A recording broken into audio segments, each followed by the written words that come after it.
Hello, good morning, good afternoon, good evening, everybody. Welcome to our Equine Town Hall number 29, joined by my usual lovely fellow co-hosts, Marek and Fencemaker.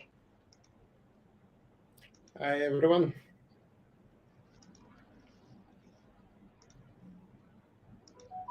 As usual, we'll also leave just a few minutes for people to join in. We do have quite a busy town hall today. Quite a few interesting subjects to share with you guys and to update you all about. And quite a few questions as well. So Quite that's a few good. questions. Maybe not to talk about. Yeah, I mean, I'm happy answering questions versus not having people who are interested in the project, right? So we're absolutely delighted. Yeah. Hi, Lizzie. Great to see you around. Howdy. Good morning. And Lizzie.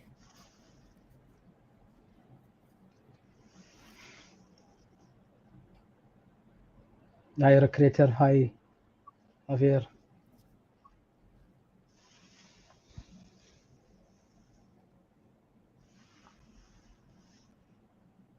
Hi, Tits Nogadi. I think I'm more accustomed to seeing you in the invitationals. Always happy to see you around. I think, judging by the comments at least.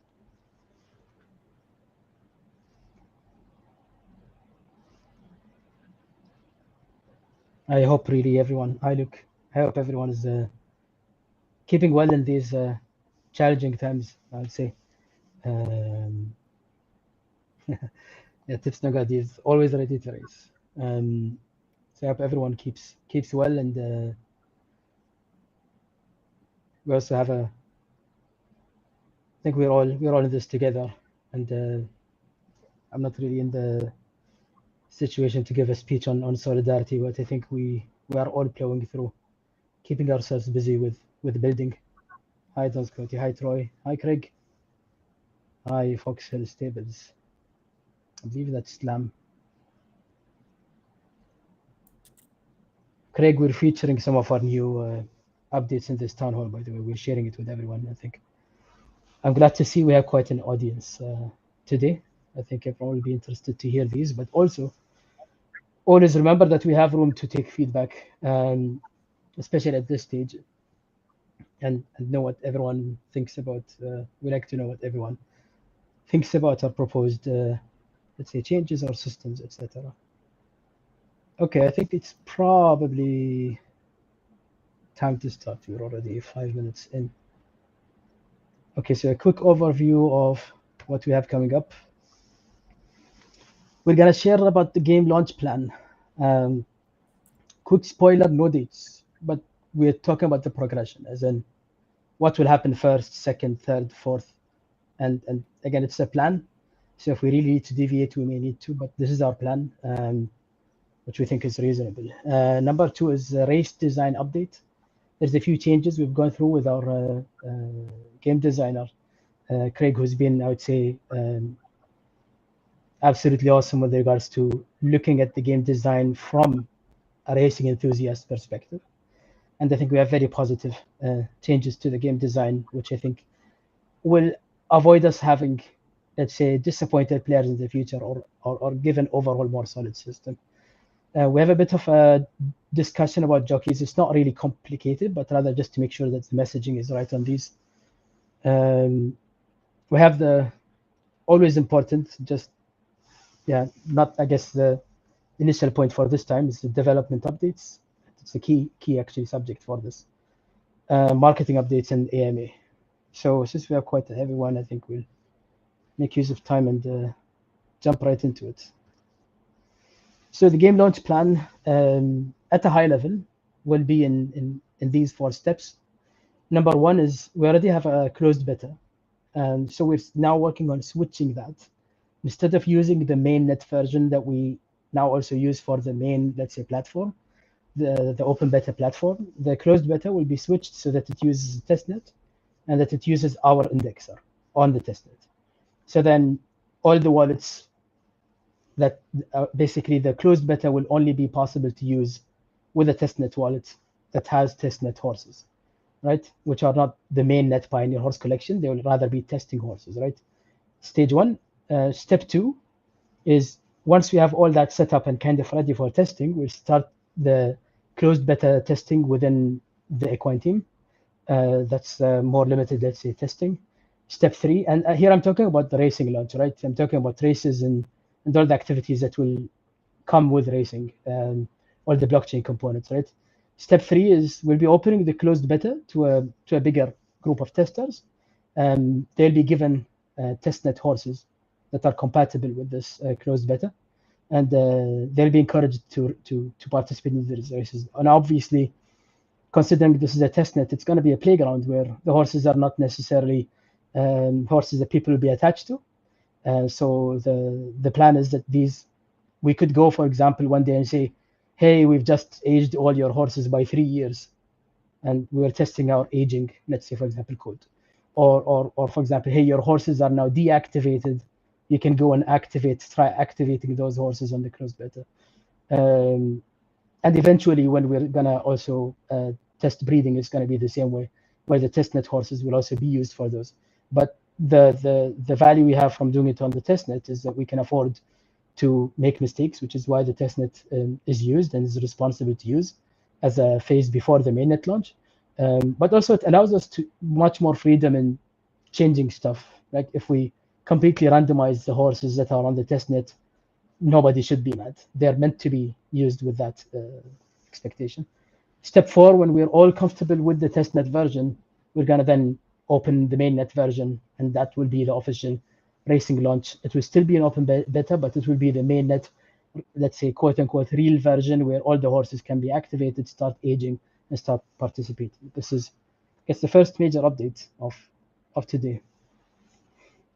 Second one is a race design update. There's going to be 4 points.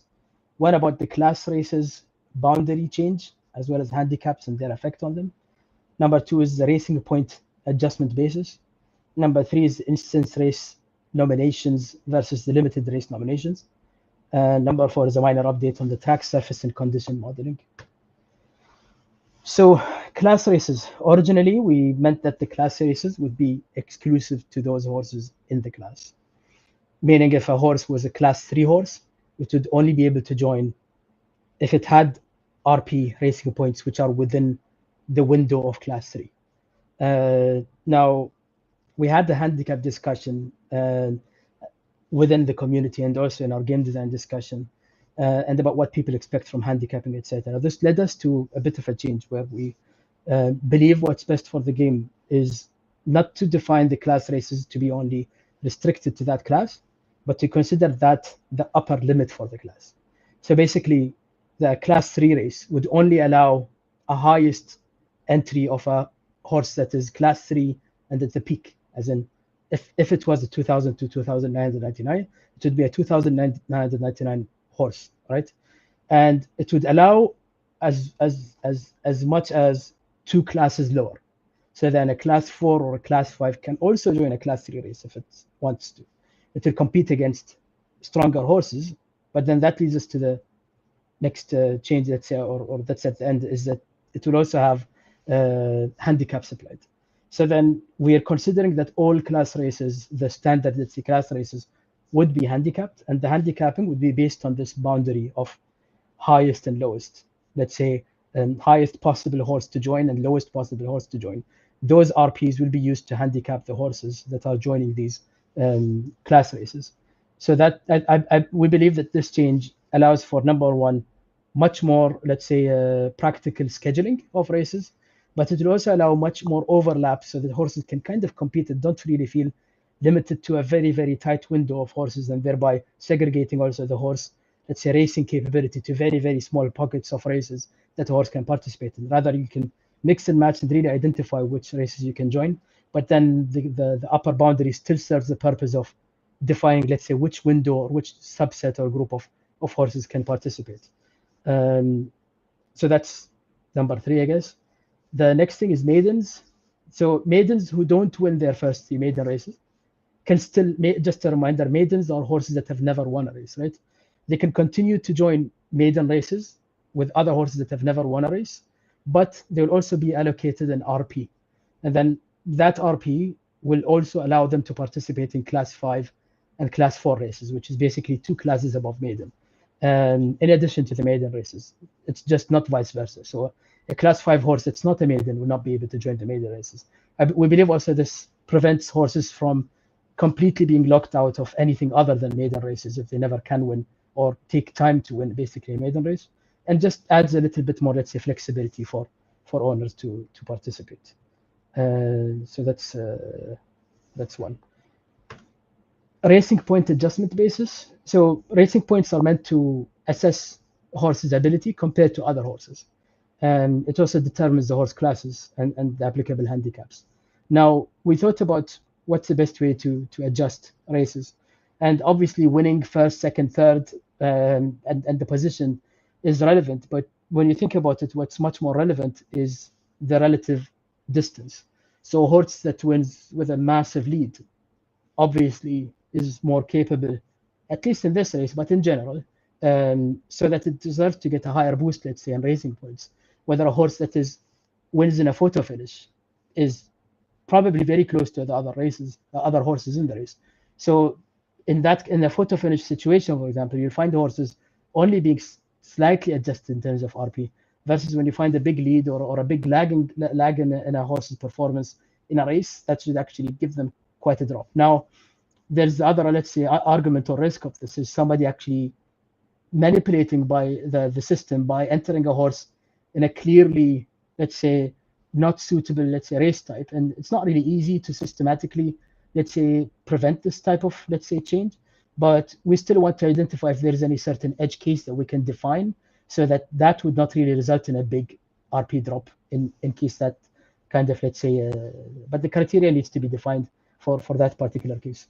For maidens, it would depend on both. So how many maiden races they needed to participate, or how many races in general they needed to participate until they won. Because obviously winning your first race by a big lead should place you in a higher tier immediately. But then if you win, for example, after your third attempt or your fourth attempt and you're very close, that should place you somewhere near the beginning of class 5, right? So that's number 2. Instance race nominations. We're close to the end of the race design updates. Instance race nominations versus limited race nominations. So instance races, which are basically races open to any size of, let's say, participants, can be 12, can be 50, can be 100. They'll use random allocation of horses to the instance. As long as they're within the horses that can join the boundary, then it will be random. So it's not going to be based on the highest RPs in one bracket, and then it will be random because the handicaps anyway will cater to that, right? There will be also races with limited nominations, right? So for free races is one example. They'll be on first come, first serve basis. For feature races, group 1s, group 2s, and 3s, other large events, sometimes I would say most times they will be on RP basis, so that the nominations are open, but then after it closes, it will pick out the field of horses with the highest, let's say, group of RPs. Other horses that didn't make the cut will be returned to the owners without the horses participating. We believe this is a better suit for this type of races. One more thing is we talked about handicaps in class races. I don't have a bullet point for this, but there will also be basically stakes races or races that don't have a handicap. That's for some of the group 1 races that are not handicapped, where basically it's open, but the RP will be used for the nominations, but then it's basically open. These will usually be for horses that are beyond the class 1, let's say, level of participation, instead of being handicapped by some factor they'd like to join these. Track surface and condition modeling. I'm just sharing that we've come to a modeling, let's say, design for the different track surfaces. I'm talking about turf, dirt, and synthetic, and how they affect horse performance on these, as well as the condition, as in how wet or how dry that surface is. That has not been implemented in the racing engine yet, as far as I understand, but it is meant to be implemented and then also be tested for balance. This was a long section for people. Okay, there's one more subject, which is jockeys. So this was prompted by a discussion from Grandpa's Do It Better on jockeys and some questions that we received after, and I think it deserves clarification. So the pioneer jockeys are NFTs in the sense that each one of them has a serial number, right? And they can be tracked as in where they went and which wallets they went to and from. But practically speaking, there are 6 personality types. There are 10 jockey characters. And from a game design perspective, they are more or less fungible, as in any Cornelius Wise will have the exact same effect as any other Cornelius Wise. And in fact, any Wise jockey will have the same effect on a race. So we think it doesn't make sense really to identify which one of them exactly was the one that participates in race X and won this many races, etc. Just because they are fungible in that kind of nature. Now, if we took an approach where a jockey needs to be locked in with a horse, that would actually mean that we're putting a cap on how many simultaneous entries the players can join, unless you have a certain number of jockeys. What that would result in, we believe, is that there will be a little bit of a bottleneck, as in anybody who wants to race will need to collect a bunch of jockeys if they want to have many races at the same time. We don't really want to put this barrier on players. We don't want to create this demand just from the need of wanting to race. We'd rather want it to be easy to race. So the way we're treating it is if you own any one copy of a certain jockey, as in a personality type and the jockey, that allows you or unlocks the ability to use that jockey in general. And it can be in many races at the same time, because you're simply unlocking the ability to use that. We believe this design is better for the game in general. We don't want there to be a crunch. Let's say we have a growth of audience and people really are fighting on the jockeys. That would impact the capability of people to join races. And even though we could sell more jockeys, and we still plan to sell more jockeys to match kind of the player base, but we don't want it to be an unlocker of race participation. We kind of want to give people and give them a chance to race as much as they want. And that's the basis for this. I hope you all understand. I think anyone who has bought multiple copies of a jockey, I think they would see it more as a collection decision rather than for gameplay decision. Yeah, those are my parts, and then hand over to Fencemaker. Obviously, we'll take questions. Any feedback on these, please feel free to ask and the AMA timing or in the Discord ideas and suggestions channel. And we'll move on to the dev updates. Fencemaker, over to you. Hi. Okay. Yeah, so basically there's still 2 main aspects of the game that we're working on: the racing simulation engine and the blockchain part. The app itself is mainly done, so we're only integrating stuff inside of it. So there's also new features that we put in, like the silks that we have to add, but this is very minor. So on the racing engine, I've been working on the collision prevention forces, so both not hitting a horse by, let's say, slowing down in front of them, or really going through them side by side. So I've put in forces to prevent that from happening. I've added the wind trailing, so the wind basically right behind the horse is going at the same speed as the horse and in the same direction as the horse, and the farther apart that you get, the more and more you're getting just the global arena. It's not an arena, but the global wind of the race. And so you do have an advantage if you're right behind a horse, like it is in cycling, where the wind is favorable, necessarily favorable. And I'm working on the decision to pass. So when should you actually take a worse lane so that you can pass a horse, right? So that's that makes the whole thing way more complex, because usually the best decision is simply to go to the shortest lane.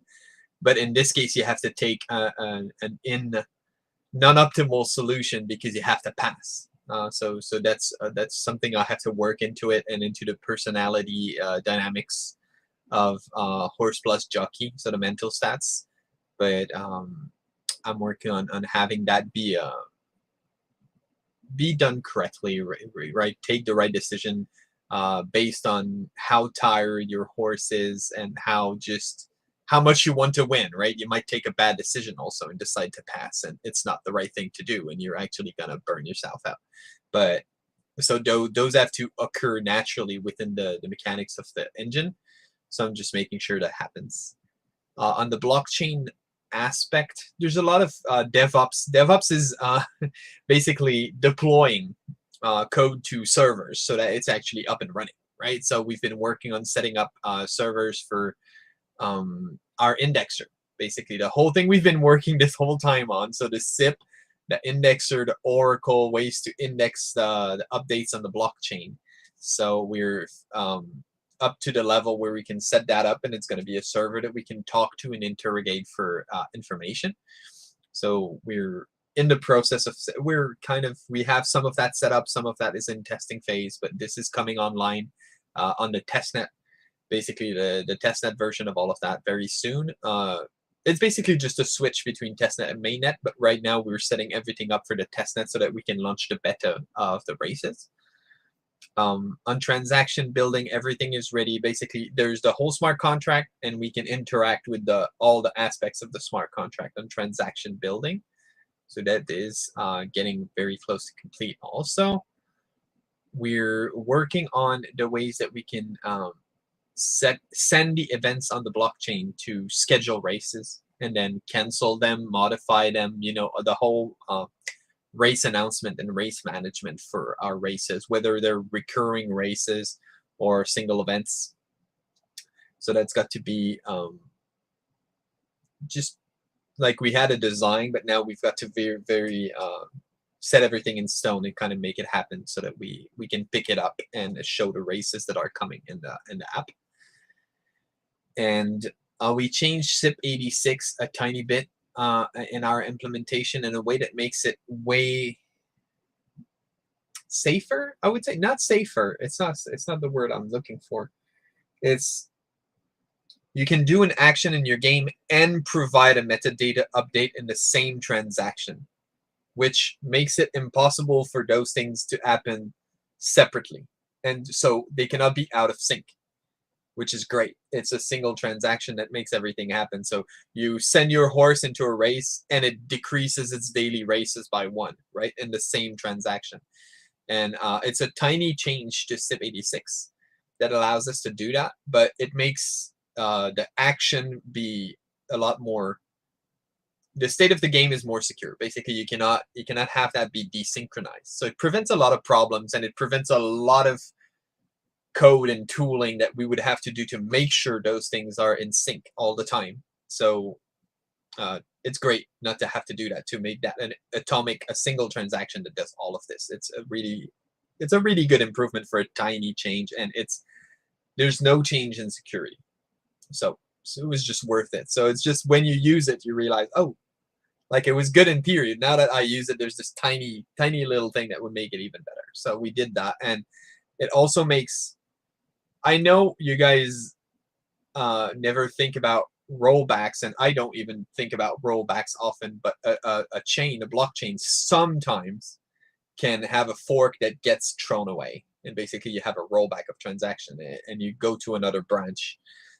That's super rare in Cardano, and finality, which is a concept on the blockchain, is kind of quick, but theoretical finality is like 2 days.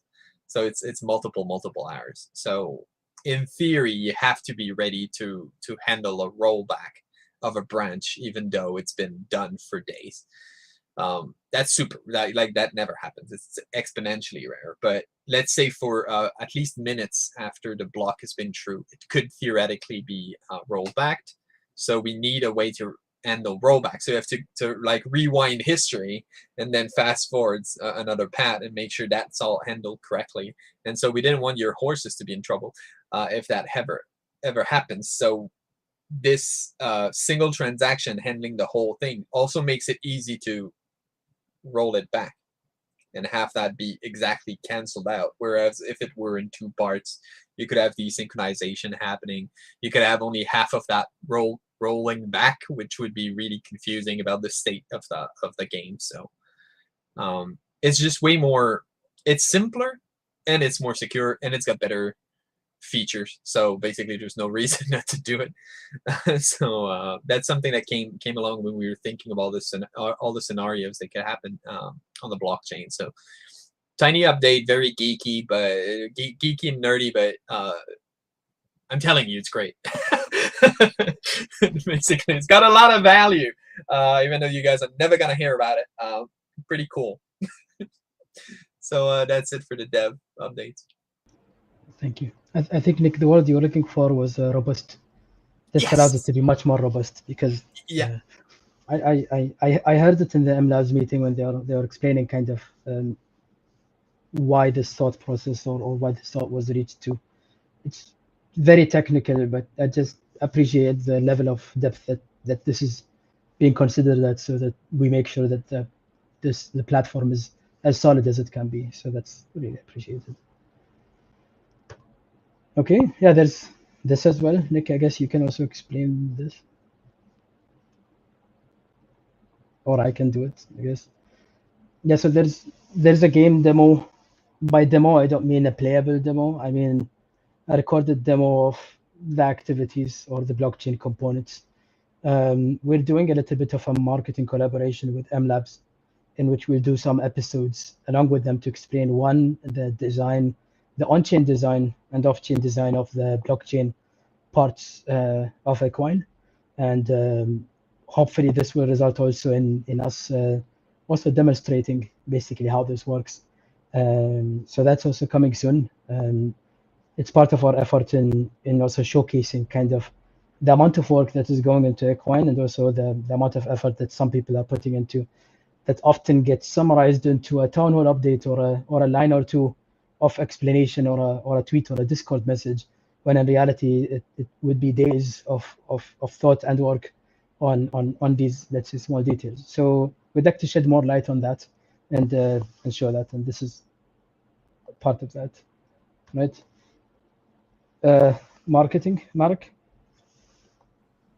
Sure. So two things. One is the race predictor challenge, right? So we have this 3 contests running that are connected with the 3 major horse races: the Epsom Derby, Belmont Stakes, and Gold Cup. And the idea is to predict the winners for a chance of prizes.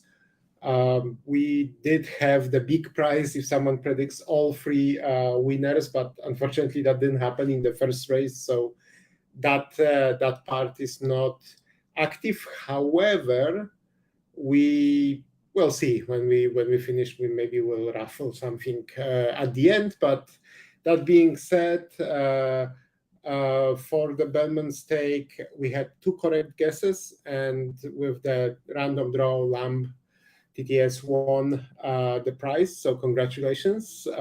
You will get a Pioneer Pass. We'll contact you. And the next one is happening on Thursday, 22nd June. So that will be the third one. You will still have a chance to compete and win if you guess correctly. And then if you jump, I think we have also about the underground. Yeah. So we will have the underground invitational. We decided to change this a little bit more because we felt like running 2 classes in one competition is getting a bit too much at this point. So we will have only one class, 137 and under. So any horse under 138, so 137 or lower, can participate in the invitationals, which will be run on Monday, Tuesday, and Wednesday next week. Our lovely mods will coordinate that. And then semifinal and final will happen on Sunday on YouTube as always. We are keeping the prize pool the same as always. So that means that the first prize is actually 500 ADA, not 250. And then the second is 300 and third 200. So if you want to participate, just check the Discord on Monday, Tuesday, Wednesday.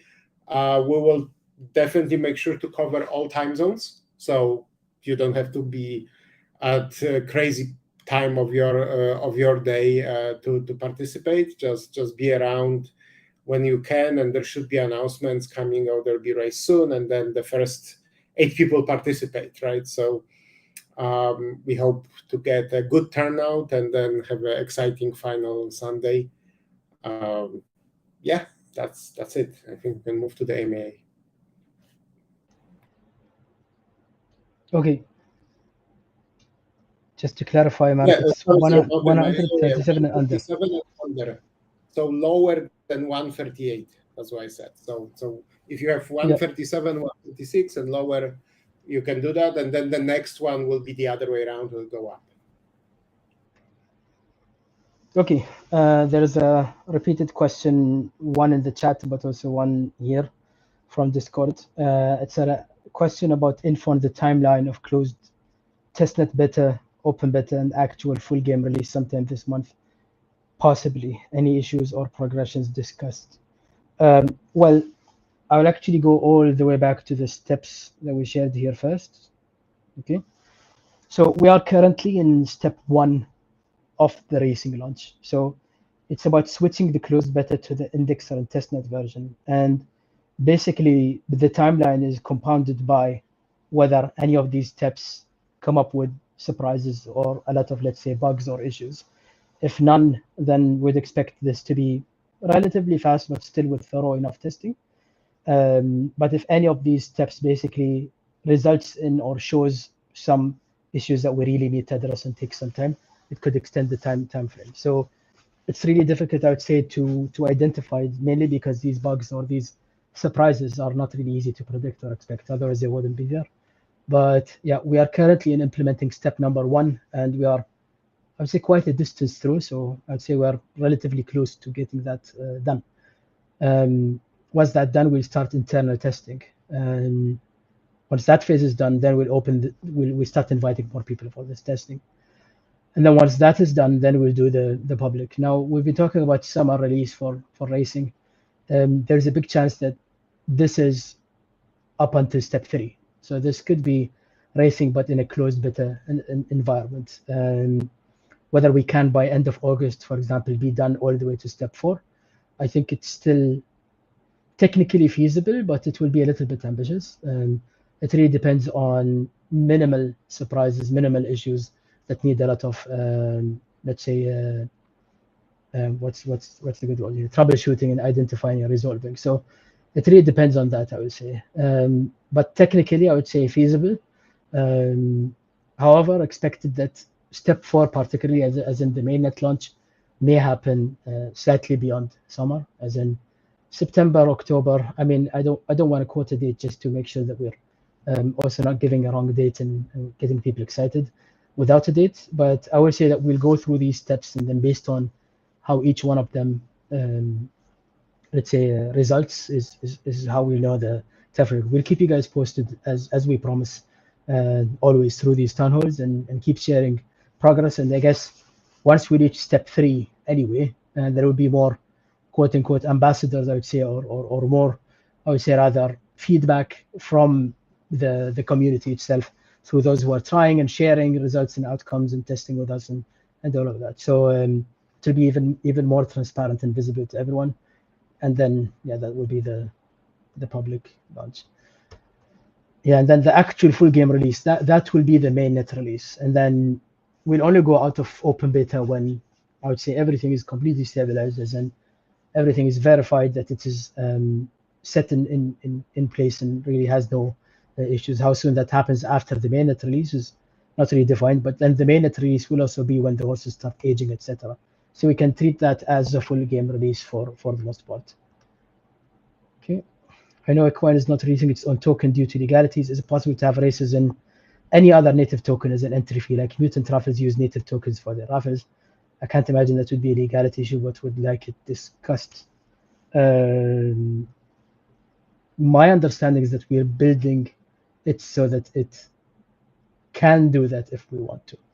Whether we want to or not is a different question, and I guess one that I wouldn't want to answer until I get that consultation. But we're building it so that we can support native tokens if we want to, as in using any coin that we want to support for a race. And we didn't want to be blocked out of that option.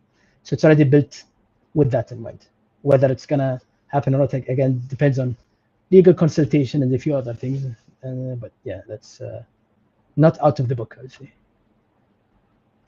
But like very, very clear information as to exactly how a jockey entry will work, including examples. Nick, do you want to take this one? Or sure. Yeah. Basically, when you build a transaction to enter your horse into a race, you'll have to send in the transaction your horse, your jockey, and your skin for your jockey. So basically, you could send 4 things in. You could then send only your And the horse silks, also, right? if The you silks and the also. silks and the silks. So basically, you could send only your horse. Technically, you'll get default jockey and no skins for anything and no silks. But you could send up to 5 things into a race. You will get all of it back right away except the horse. So only the horse remains in the race smart contract. All of it is sent right back to you in the same transaction. The point of this is only that you're proving ownership at the time of registration. So basically, when you register to the race, you did have those skin, this silk, and this jockey in your wallet. And you owned it in a way that you could sign a transaction moving them. But we're giving them right back to you, right? So you're not losing them at any point, but you're proving to us that you do own that those assets. So that's just a proof of ownership, basically. But we're taking your horse, we're putting in the smart contract, and it will be registered for the race. Everything else is sent right back to you. So you could, right after that, enter another race with a different horse. Of course, your horse is gone, right? It'll come back after the race. But you could take another horse to another race with the same silks, obviously. Same jockey, same skins, same everything. So skins and jockeys and silks are usable in every race at the same time if you want.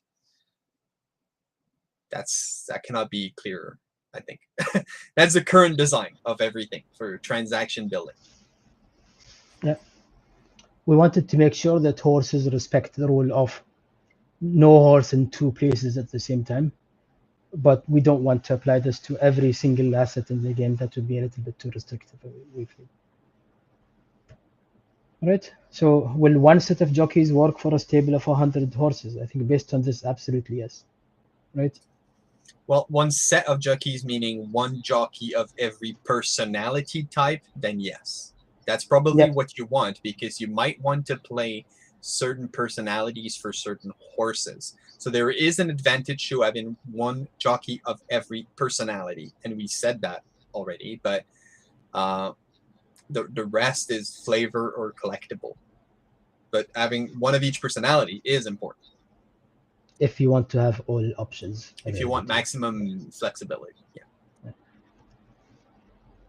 Do the team members know of any benefits to having more than one set of jockeys? I think, as we explained, it's a collector's decision, really. I mean, if somebody wants to keep them for sake of owning them, collecting them, maybe selling them in the market for certain resale value at some point in time, it's really at the user's discretion.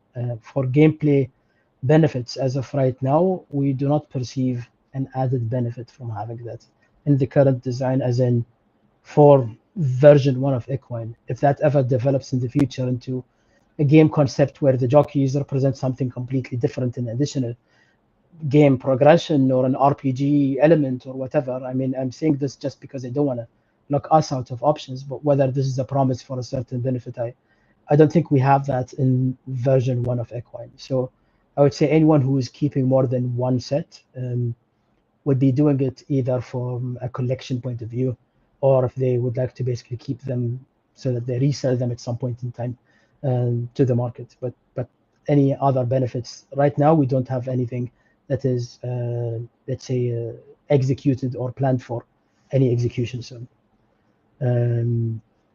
Okay. Can a single jockey ride multiple horses in different races, even if those races take place at different tracks and have the same? Yes, I mean, based on the earlier explanation, yes, because we're treating the jockey as an unlocker of using that combination of jockey and personality. So as long as you own it, you can use that jockey anywhere and everywhere. Again, we believe this is the best game design for all points considered. I mean, horses need to be non-fungible because horses have their own growth progression, they have their own racing points, they have their own breeding potential, they have this whole world of, let's say, history. When we talk about jockeys, they don't really have that. I mean, they're not meant to. We don't want to build another game within the game. There's already the game, right? And jockeys are meant to be that modifier that are used on the horses to modify their mental stats. Now, if we were going in a route where jockeys had their own stats and then you could also propagate the jockeys. I'm trying to use the best words. And then if you could also train the jockeys, and then they have a certain career progression, that becomes a whole different game within the game. And if we had that, then there's value in having multiples and kind of managing each of the jockeys. But we want this to remain a horse management game, a horse racing management game. We don't want to build a whole secondary, let's say, game with the jockeys, at least not at this stage in time where the game is already, I would say, complex enough for any newcomer coming in. And I understand that the genre is a management game that does need some planning and knowledge and all of that. But there's also a certain limit of, let's say, complexity that becomes beyond the desirable, I'd say, for attracting players. So we want to keep it at this level of simplicity.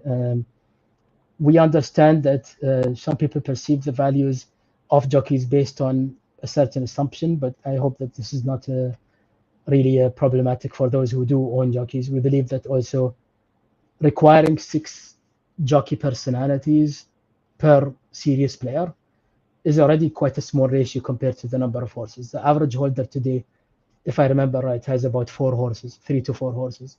So based on that, there's already not enough jockeys, if we assume that every series player wants all 6 personalities. And we also already said that we will be issuing more jockeys in the future if the player base grows beyond the current player base. So we think it's a fair situation. And we also want to always consider both the current state of the game, but also the long-term viability of the game. That's why we made these decisions. Okay. This question was actually Stephen said, this question is for Fencemaker. Can you please share how development has been going with the race engine? Have you run into any challenges? Well, I kind of always do share where I'm at with the dev, but any challenges? I would say that the only challenges I'm really facing is I'm CTO, so I'm not a programmer full time, right? I have a lot of different things to do at the same time, so I'm juggling teams, different employees, managing their tasks, my tasks. So it's mostly a question of I can't focus 8 hours a day on just doing the race engine, which would be fun. But so the only challenge would be a time management, project management, director level kind of thing. But no, there's no difficulty in doing this. It's not a super complex. Like, I'm adding a lot of stuff into it because I'm really into it and I'm a nerd. But technically, it's not so difficult a simulation to do. So it's going to be cool. Sharing the development. I've shared, I think, a lot of the things that go into it already. I'm gonna keep doing that. Basically, every feature that I'm adding, I'm trying to report in the town hall. Maybe not. Maybe I'm missing some of them, so I can try to be more thorough. Maybe be really sure that I'm telling you guys really everything I'm doing. I'm gonna get into the details of the surfaces, and when dirt gets muddy, and when when turf gets wet and stuff like that soon. Maybe we can have a little discussion of how we're going to get into it, and talk about the mechanics of it if you guys want to. I've got no problem sharing any of this, but yeah, I think I'm being pretty open, but I'm also I'll also answer any questions you guys have. So if you guys have a specific point you care about or want to hear about, I could go in more details. Have we shared maybe, I think there was a town hall I missed, I'm not sure what shared there. Have we shared that we've already used the racing engine to produce, let's say, visualization of races with lane switching, just to make sure whether people know about this? Maybe we only said that. Maybe I only showed that to you guys, but basically we already have the main racing track that we're working on right now. There's a dev version where I can load a simulated race and see it running, and there's lane switching. So basically the horses are all trying to get into the shortest lane, but there's also packs that form, right, where there's horses that are right next to each other, so they cannot lane switch, and they're just running around and trying to pass each other, and some of them are falling behind. So you can see already the dynamics of that.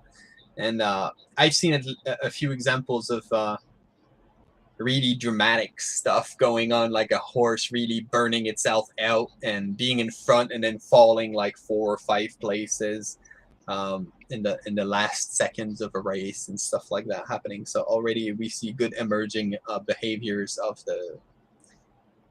I'm basing this on first principles, right? I've given enough complexity to the basic simulation for cool behaviors to just happen, right? I don't say, there's no switch that says, oh, you burnt out, right? And now you're going slower.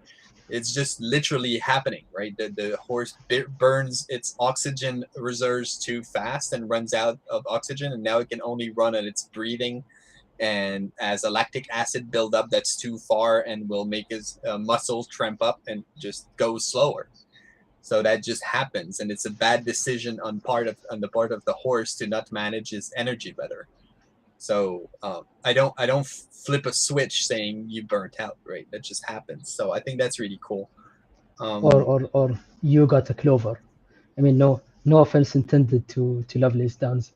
We love Lovelace Downs, but yeah, I mean, there's this random event which is you got a lucky clover, therefore your horse gets a boost in speed, right? Okay, yeah.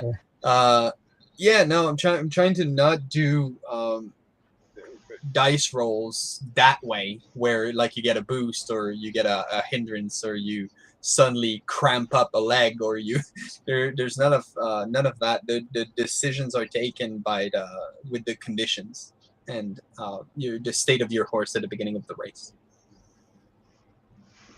Okay, I think there's only a couple more. There's one we got today. Will there be weather forecast, or will weather track conditions be completely unforeseeable? No, I think the realistic approach is to have a weather forecast that is not guaranteed, but is a general, let's say, indication of how it's expected to be. We've always taken a, let's say, semi-realistic approach. I don't want to say ultra-realistic, but we think take semi-realistic, and we've already considered a few things in how we can best do that, and juggled a few, let's say, options, and we already have a certain implementation already planned out. So it's not, it's already set, I would say. So yes, there'll be a forecast, and then the actual weather will be known after the registrations are closed. So when it's in the scratching phase, so you've registered your horse, but you can still cancel if the weather conditions are not great for you, and then that's where you know exactly what the weather will be. This might be the last, but there's more. Will there be races where bad weather or challenging track conditions are known upfront? I mean, challenging track conditions you will know from, compared to what your horse runs, you will know the distance, you will know the number of turns in the track and from the course, right?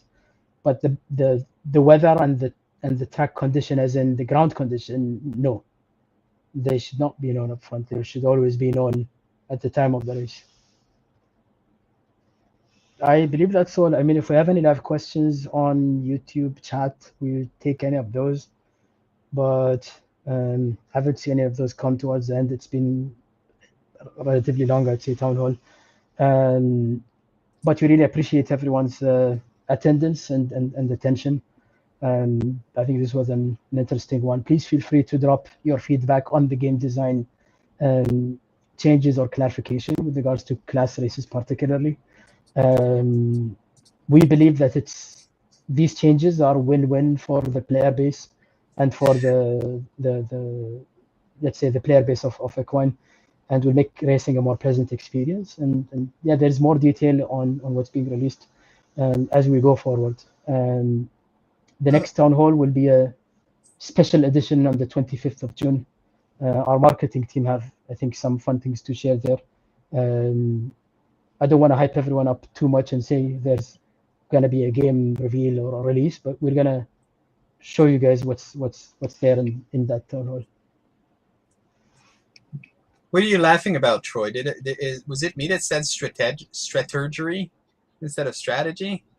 If it was, yeah, I'm French Canadian. I'm sorry. Sometimes I trip up and I say weird words.